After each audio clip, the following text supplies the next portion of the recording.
Hey, we've got scrimmage news from Allen Park today.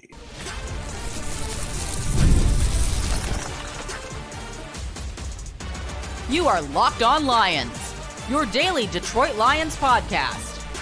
Part of the Locked On Podcast Network, your team every day. What's good, everybody? Matt Derry with you. It is a Tuesday edition of Locked On Lions right here on the Locked On Podcast Network, your team every day. Today is Tuesday, July 29th and a Wednesday, July 30th. Thanks for making us your first listen, everybody, and checking us out wherever you get your podcasts. That includes Apple, Spotify, our Locked On Lions YouTube channel. We appreciate all of you checking us out. Shout out as well to our everyday listeners. We call them our everydayers that watch and listen to the podcast each and every day. We're going to have a Thursday post-game podcast. Yes, Lions and Chargers in the preseason opener, the Hall of Fame game coming up Thursday night. So we'll have a late-night podcast for you on Thursday to react to how many of the second and third teamers and fourth and fifth stringers really looked in the Hall of Fame game from Canton as the Lions take on the Chargers on Thursday night. Locked On Lions for today brought to you by Gametime. Download the Gametime app. If you're looking for tickets, create an account. Use the code LOCKEDONNFL for $20 off your first purchase. Got to give a shout out to my friends at the Construction Association of Michigan. Was at a CAM event tonight down at the beautiful and fun Firebird Tavern in Detroit, in Greektown. Shouts to Kevin Kohler, Tracy McLennan, Patty Shearer, Ron Regal, the whole crew at CAM. We love CAM. Diane, we love CAM. And the crew at Firebird is great. Tony and Owen, the owners, my good buddy, JJ Dubs, Jenna Jackson Wright, Nurse Liz in the building. Doesn't get much better than the CAM event tonight at Firebird Tavern. Check out the two locations, by the way, in Troy and, of course, at Greektown. All right, Lions worked out today in Allen Park, but it wasn't just your normal workout. They held a scrimmage today. Full pads, scrimmage action. Many of the starters, many of the second stringers are not going to play Thursday night against the Chargers. So Dan Campbell decided to hold a scrimmage. We'll tell you who looked good, who did not. All of that coming up in a minute. The center position. It seems like the Matt Derry theory is not holding true from a couple of weeks ago. Let me turn this light on here. Get a little bit more light here. So that doesn't seem to be holding true. We'll explain coming up momentarily. Terrion Arnold had to leave practice and the scrimmage today with an injury. We'll talk about that, what that means. And you'll hear from Albert Breer on the Rich Eisen Show talking about the Bears. All of that coming up today right here on Locked On Lions. I was hopeful. I was looking for a call of the day today. Got nothing. You guys let me down. I got nothing good to play for call of the day. Tomorrow, Sam Monson's going to join us from the 33rd team, formerly of PFF. We love Sam. He's coming on tomorrow. I'd like to play a call of the day tomorrow. You know how to do it. Leave a voicemail. Speakpipe.com/Derry podcast page. Yeah, a little bit disappointed. Didn't have a great crop of call of the day submissions today, so we're going without it. All right, so Dan Campbell did the right thing today. He wanted some competition in camp. He wanted to see how the players were going to respond, and they held a scrimmage today where everybody was involved down in Allen Park. So tomorrow is a travel day. The Lions will head to Canton, Ohio, and then Thursday night, 8 o'clock, NBC, Tirico, Collinsworth, the whole crew for the Hall of Fame game. But today they held a scrimmage, and two things stood out down at 222 Rodwood Drive. Number one, Aidan Hutchinson was flat out dominant. Anybody that is concerned about Aidan Hutchinson coming back from a broken tibia and broken fibula, don't be. Number 97 was absolutely flexing today in this scrimmage. 3 sacks. Now, again, they don't go in and hit the quarterback. Once you get to the quarterback, you touch the quarterback who's wearing a red jersey, but there's no actual hitting of the quarterback. But yes, Aidan Hutchinson today, 3 sacks, just working the tackles, whether it was Skipper, whether it was Sewell, whomever. And again, Taylor Decker's not playing yet. But Aidan Hutchinson was a star today. And what does that say about setting the tone for this team? because we can sit here all day and talk about the edge opposite of Hutch and Marcus Davenport, and will that work out, and will he be healthy? Will there be enough pass rush? When you've got a guy like Hutch that seemingly is back 100% and can be somebody that the other team each and every week has to game plan for, man, what would that be like to have a defensive player of the year candidate back in the rotation here? Hutch got hurt during the Dallas game last year, and the Lions defense had to play majority of the season, and of course the playoff game against the Commanders, without him. So Aidan Hutchinson today put on a show, and everybody that was down there in Allen Park was raving about the performance that he had. And you love that. You absolutely love it. Hutch was great against the run, great against the pass, and dominated according to everybody that was there. The defense today, and here's where I'm a little bit concerned. Defense today had 8 sacks in the first 10 series against the offense. The offensive line today was not good. Not good. It was a struggle bus across the board. Starters, subs, the whole thing. And I know one of our everyday listeners, my guy Noah Taluki, texted me today and said, hey, can't wait to see what Ratledge and Glasgow look like Thursday night. Well, Dan Campbell said today, neither of them are going to play. The Lions are going to be digging deep into their backups for this game on Thursday. Now, we're going to see Hendon Hooker. We're going to see Kyle Allen. Sure, we're going to see Isaac Tesla and a few others. But Tate Ratledge is still penciled in as a starter, whether it be at center or at guard, and we're going to get to that. So we're not going to see either of those guys. But today in the scrimmage, whether it was blitzing, whether it was just straight up 4 against 5, defensive line against offensive line, the offensive line struggled today. 8 sacks in the first 10 series.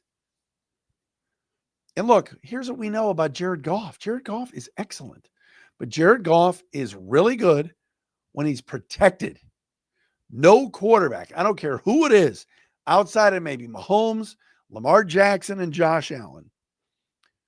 You get pressure up the middle, it's going to be a long season. So Mahogany at left guard, Glasgow and Ratledge, Sewell and Decker, they've got to hold their ground. And today, no matter if it was the starters or the backups, the Lions defensive line dominated the Lions offensive line in this scrimmage. Another thing about today's scrimmage, the legend Jake Bates, and I'm not even going to reach for the kicker list. We love Jake Bates. Lions finally got a kicker. But today, Jake Bates was brutal. A lot of times today, the Lions relied on Bates, and the offense relied on Bates to hit from 50-plus yards, and he was pushing them left. He was pushing them right. Not a good day for the Lions. Reliable kicker from 2024, Jake Bates. You hope it's just a bad day, but a struggle certainly for Bates today, kicking the football. I just like the fact that Dan Campbell had these guys in a competitive setting today, in a scrimmage. You love that. You love to see it. But not a good day for Bates. Very good day for the defense. As Eric Schlitt wrote today at prideofdetroit.com, 2 other guys that stood out today on the defense, Brian Branch and Jack Campbell. Those 2 guys were drafted the same year. Those 2 guys are going to be making a lot of money soon with extensions. And Dan Campbell said it the other day. This is Jack Campbell's defense. He's taken over as kind of the captain of the defense. And again, Anzalone will be named captain, but Jack Campbell's going to have that green dot in his helmet, going to be calling plays. And I truly believe, if healthy, this defense is going to take another step forward. My concern is the interior of the defensive line against the run, and certainly the offensive line on the interior as well, trying to protect Jared Goff. But otherwise, we're starting to see some good things from this defense, some depth at linebacker, some depth at the edge spots. Secondary looks better. And just the starters maybe have stepped up and gotten even better. Imagine Brian Branch getting better. That dude's a stud to begin with. But today he was according to all reports all around the football.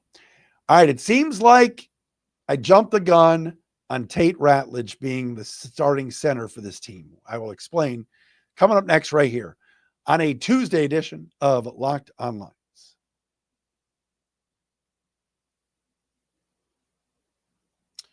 And Locked On Lions today brought to you by our friends at Gametime. We've all been there, logging on early, waiting forever for concert tickets to go on sale, only to lose your spot for a show you've been dying to see. Live music should be about making memories, not dealing with the stress of ticket shopping.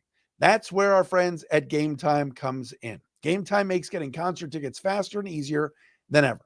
Prices actually drop as it gets closer to showtime, as you can save up to 60% off with their killer last-minute deals. Are you tired of endless scrolling trying to find the best deal?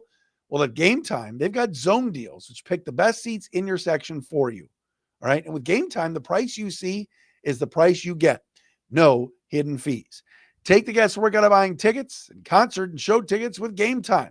Download the Gametime app, create an account, use the code LOCKEDONNFL for $20 off your first purchase. Terms apply. Again, create an account, redeem the code LOCKEDON NFL for $20 off. Download the Gametime app today. Last minute tickets, lowest price guaranteed.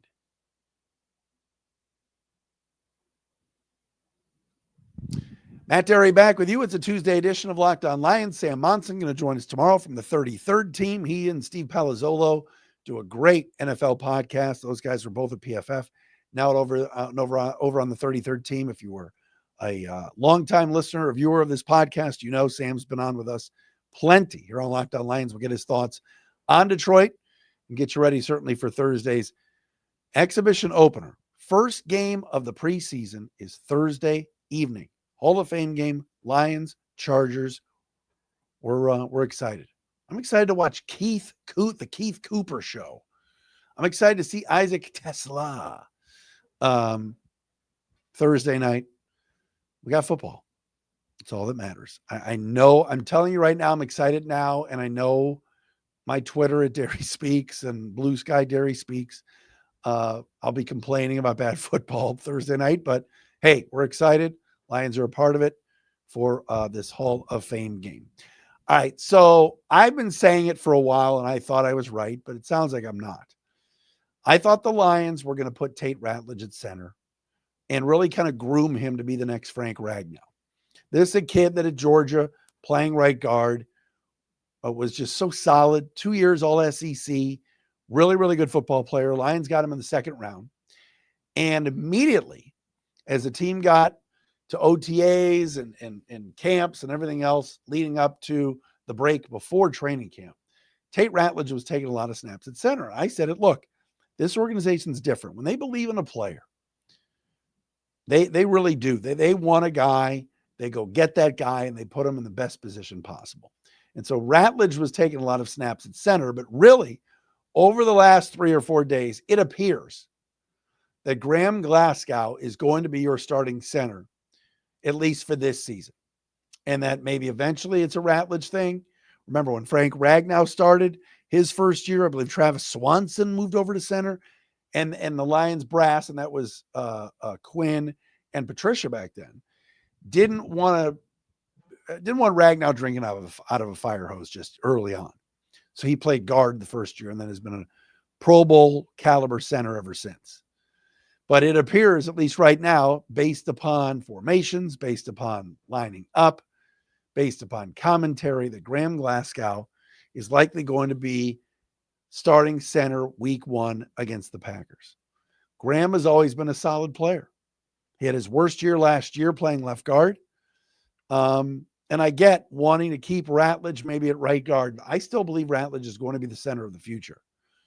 But it just appears, at least for right now, that Graham Glasgow is going to be the center.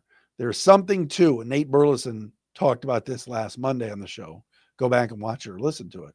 Nate talked about the center quarterback exchange, the relationship that the center and the quarterback has, and how important it is having success at the highest level of football. So I'm fine with it. I think Glasgow is solid. I don't think he's anything spectacular. And I want to see how Tate Ratledge does. And again, neither of those guys is expected to play Thursday night against the Chargers. So you're going to see a lot of the backups, Ekugan and Nice and Sorsdahl and players like that. But, I felt like this franchise was looking up going, we drafted Tate Ratledge for a reason.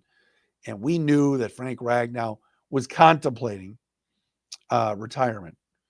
And so they wanted to kind of cover their bases. But sounds like, at least for right now, that we're going to get more of Glasgow at center than anything else. An injury that did occur today, and I'm a little bit concerned about this. Terrion Arnold, although he squashed it on his social media saying that it wasn't anything serious, but he left today's practice grabbing at his hamstring and coming off the field. This is going to happen, everybody. This is going to happen. Guys are going to get hurt, especially in high levels of competition. But man, the Lions need Terrion Arnold. There is a massive drop-off. When you talk about the Lions' top corners, right? You got Terrion Arnold, you got DJ Reed, and you got Amik Robertson. That's as good of cornerback play as far as who's out there to start a football game that the Lions have had in a very long time. And everybody knows I was a Carlton Davis fan last year. I really liked him. But they've upgraded with DJ Reed. Amik Robertson is on the last year of a 2-year deal. He had an immensely good season last year. And Terrion Arnold, going into his second season or sophomore campaign, you knew was going to take a big step forward. All right. The Lions targeted him. They wanted him last year in the draft. They got him. But take any of those guys off the roster and insert Rock Ya-Sin, insert Ennis Rakestraw. All right. You're going to have a massive drop-off. I like some of the depth at corner. I'm glad the Lions have a couple of veterans like Avonte Maddox that could play corner or safety if need be. Rock Ya-Sin has never lived up to expectations. He was a second-round pick of the Colts years ago. Indy couldn't wait to dump him, and the Niners picked him up. Hopefully the Lions and their coaching staff and everything else is working with the kid, but there is a drop-off there. And Terrion Arnold is a kid that I think got picked on a lot last year as a rookie, but you know what? He hung in there. He played all 17 games. And with all the injuries that were around him and as decimated as the defense was, that was a kid that learned a ton. So hopefully his hamstring injury is nothing serious. You know he's not going to play Thursday night. And he probably won't play the entire preseason. But big things expected this year from a guy like Terrion Arnold because you took him in the first round for a reason. He's got a ton of ball skills. He made plays last year. I know it was a rough start to the season, and he had his issues, certainly with holding and pass interference and everything else. And the Lions cornerbacks play very, very aggressively for a lot of the game. But, I really, truly believe that Terrion is going to have a big season. Shout out to Tim Patrick, by the way. Tim Patrick, the Lions wide receiver, made a comment the other day where he said, I have not been good enough in this camp. I'm off to a slow start. I haven't lived up to my expectations. And today, toward the end of practice, or toward the end of the scrimmage, Hendon Hooker rolled out and hit Tim Patrick for a touchdown. I love that guy. He is the ultimate teammate. He's a tremendous blocker at the wide receiver spot. We've talked so much about Jamison Williams. You know how good Amon-Ra St. Brown is, and everybody can't wait to see Isaac TeSlaa play. And you know that Khalif Raymond is going to get some touches. But Tim Patrick is still a very valuable piece to this offense. And, I love how real he is. He was like, I'm not off to a good start. I wish I could be playing better. Today he had a touchdown. I'm not worried about that dude at all. And it's a mindset. It's a culture thing. When you've got players that are willing to come out and say, I need to be better, even veteran players. Right? So that's why we talked about yesterday, Christian Wilkins or other players coming in. You don't want to mess with the apple cart. But Tim Patrick, man, kind of owned that he was off to a slow start. And yet today, played better as part of that scrimmage down at the Meyer Performance Center. All right, when we come back, let's have some fun and make fun of the Bears. Can we make fun of the Bears? I could do it every day. Let's do that. Coming up next, as a national reporter says he's not real impressed with Caleb Williams so far under Benedict. Ooh, baby. All right, Locked On Lions brought to you by Yahoo Fantasy, who's getting ready for their fantasy drafts, right? Fantasy football is back. Fire up the group chat, get your draft board ready, and buckle up for a season filled with breakouts, busts, and all the overreactions we live for. It's all going down on Yahoo Fantasy. This year, me and our Locked On Lions listeners, we're all going to be playing on Yahoo Fantasy. And you should too, whether you're a first-timer or a veteran making your millionth league, all right? Our league's been up and running through Yahoo for like years, all right? Easy setup, great mobile app, and the Smack Talk just hits different in those message boards. To celebrate 28 years of fantasy greatness, Yahoo Fantasy is dropping 28 big new features over 28 days, giving you more ways to play, more ways to draft, and more ways to win. It all begins August the 4th. Stay tuned to get started by creating or joining a Yahoo Fantasy Football League at yahoofantasy.com/LockedOnNFL. That's yahoofantasy.com/LockedOnNFL. Let's make this fantasy season the best one yet.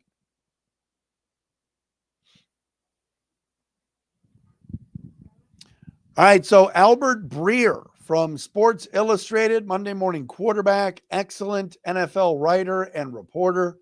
I was on the Rich Eisen show yesterday. Hey, did anybody know this? Rich Eisen went to Michigan? Oh my God, I had no idea. He never talks about it. Anyway, Eisen had Breer on the show. And take a listen to this, courtesy of the Rich Eisen show, in discussing Caleb Williams and Ben Johnson. Here we go. What was your takeaway from Ben Johnson going there? Because it does appear to be in Bears fans' eyes, just add Ben, add an offensive-minded coach who's attached to the hip of Caleb Williams, and then watch him soar. Yeah, I'd say two things. Number one, I think the basis for a good team is there. I really like what they did in the offensive line. The skill guys are there. I think matching Colston Loveland with Cole Kmet, I think that's a really good thing to do conceptually. Mm-hmm. I think the defense with Dennis Allen there is going to be a lot better. I think Caleb's got a ways to go. It did not look good the day I was there. And, when I talk to people there about why it looked that way, is they're trying to make Caleb drink through a fire hose. Developmentally, he had a long way to go coming out of USC. Then he had the really sideways rookie year. And you can see when you watch the difference in the speed of the operation when Case Keenum is in there, when Tyson Bagent is in there versus where it is with Caleb Williams. And so they're just trying to overload him with information. They're overloading him with defensive looks. They're overloading him with everything to try to speed up his process, to try speed up his learning. And the plan is from here then to start to narrow that down, right? So you're starting with this huge kind of menu of things that you're trying to do with him and seeing what he can handle and trying to speed him up. And then as they get closer to the season, they'll narrow it back down. So I think again, it just didn't look great the day I was there. I think there's a method to what Ben Johnson is doing. I would trust him with a quarterback. That part of it has been a process with a lot of quarterbacks coming out of college offenses the way that they are right now. And it's just something that Caleb's going to kind of have to fight through. And I think, in the end, I think it'll work, but it didn't look good the day I was there.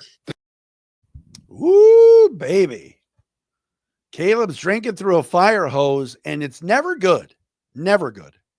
When a national reporter says, hey, Caleb's coming along. It's a slow process, but he's not picking up the offense or the concepts quite like Case Keenum and Tyson Bagent are. Whew. Now, if you ever listen to Chicago sports radio or you pay attention to anything that goes on in Chicago, they love Tyson Bagent. They think he's the greatest backup quarterback in the history of the NFL. But you drafted Caleb Williams 1-1. And I'm not saying that it's not going to take a couple of years for a young quarterback to develop.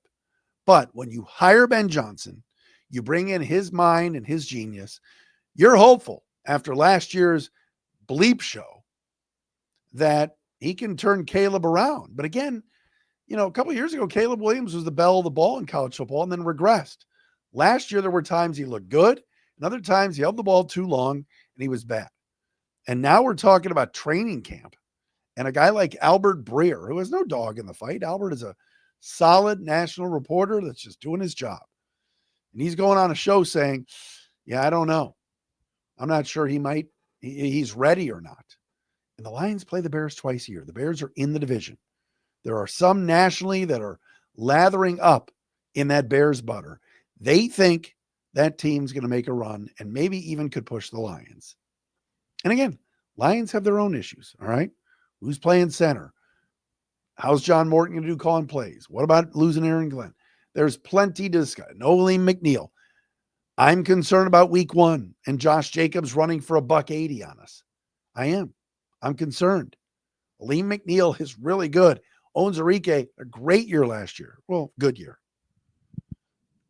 I'm concerned about the interior of the defensive line, but to hear that about Caleb Williams is not a good sign for Chicago at all. So, there's questions throughout the division. This division could have 1 playoff team, could have 3. Anything is possible. It's going to be very competitive. Green Bay is good. Minnesota had a great year last year. They won 14 damn games. There's some that think that McCarthy could be better than Darnold right away. So we'll have to wait and see. Sam Monson, our buddy tomorrow from the 33rd team. Check out his podcast with Steve Palazzolo and any of the stuff that they do at 33rd team. It's a great NFL resource. Sam's going to join us tomorrow on a Wednesday Locked On Lions. Hope everybody has a great rest of your evening. We're back again Wednesday.